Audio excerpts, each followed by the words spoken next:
the Honorable Prime Minister, the party president, Shri Amit Bhai Shah, my senior colleagues in the government and the party, friends of the media.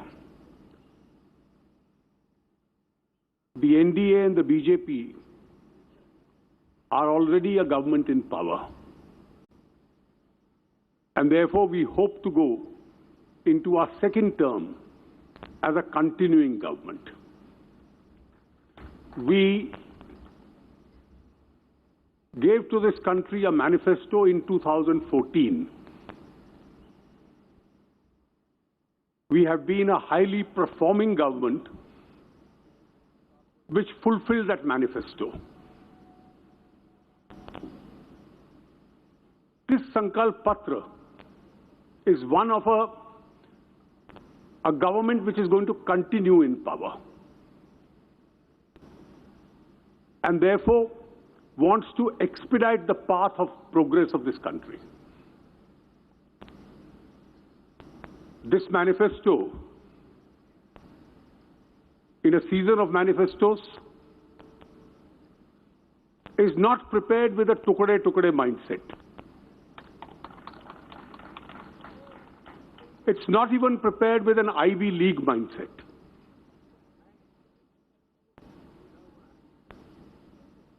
This has been prepared with a strong nationalist vision,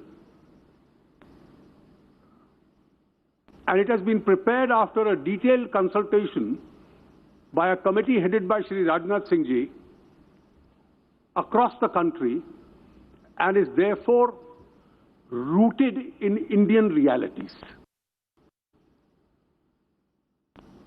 Those who failed in the past for decades, not for years, can manufacture fresh ideas for the future. But those who have delivered in the past have a credibility to offer a roadmap for the future. 2014 was an election in a cynical environment. There was high levels of corruption. There was policy paralysis. There was indecisiveness of leadership. And obviously, there was a government which had paralyzed decision-making. Our security scenario was also gloomy. Both the BJP and our prime ministerial candidate at that time, Shri Narendra Modi, held a hope. And therefore, in a cynical environment, that was an election which promised hope. Today, the environment is entirely different. We have a government which delivered. Our new security doctrine makes India into one of the most powerful nations in the world, where our deterrent itself is our best defense. Not only our three conventional forces and our paramilitary forces, our ability in cyberspace, our ability in outer space,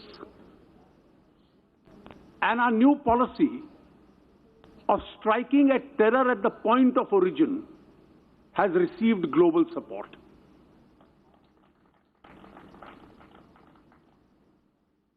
This is a new security doctrine for the future. And therefore, we will reject all ideas for the balkanization of India, which many others in the political and public space promise. And we will act completely with an idea which promises to make India one of the strongest and the secure countries of the world. This is the first 5 years that India was globally the fastest growing economy in the world. Our fiscal prudence since 1947 has been the best ever for a 5-year government. Our inflation has been the lowest compared to what our predecessor government left behind, a double-digit inflation. We are the first government in history which consolidated India's middle class and which brought out the fastest depletion of poverty.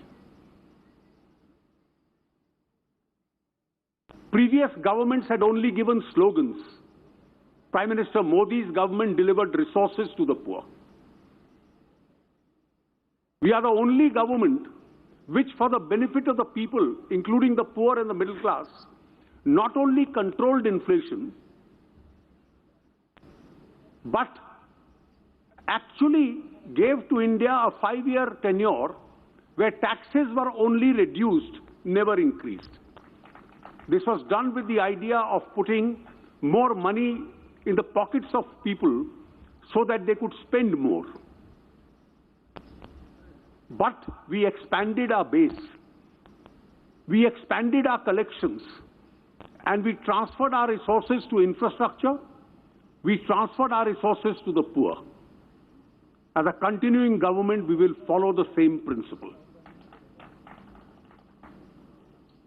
The essence of the manifesto, whose salient points was given just now, is to deplete poverty over the next 5 years to single digit and then eventually eliminate it. Our object is to give India a world-class infrastructure. We have provided in this manifesto for 100 lakh crore investment over 5 years in infrastructure. We have provided for doubling the income of farmers. And all this will ensure an 8% plus growth rate for India, which will retain our position as the world's fastest growing economy, the most exponentially growing fast middle class, which then is able to get rid of the menace of poverty in India, and a country which will continue to be regarded as a bright spot in the global economy. This is our mission as far as the next 5 years and beyond that is concerned. As I said, this manifesto lays a roadmap of a continuing government. Those who have performed, their words carry high credibility than those who failed in the past. And therefore, the most important fact is that when India is at the cusp of history, covering up for all the lost opportunities, where it has to make India a land of opportunities, once again, what is the kind of government we require? Do we require a visionless government? Do we require multiple leaders taking claim for leadership? Do we require a fragile government? A failed idea 5 times experimented in the past? Or do we require a single party majority government with allies representing the federal character of India as an inbuilt part of that coalition? The 2014 to 19 experiment has shown that India cannot experiment the adventure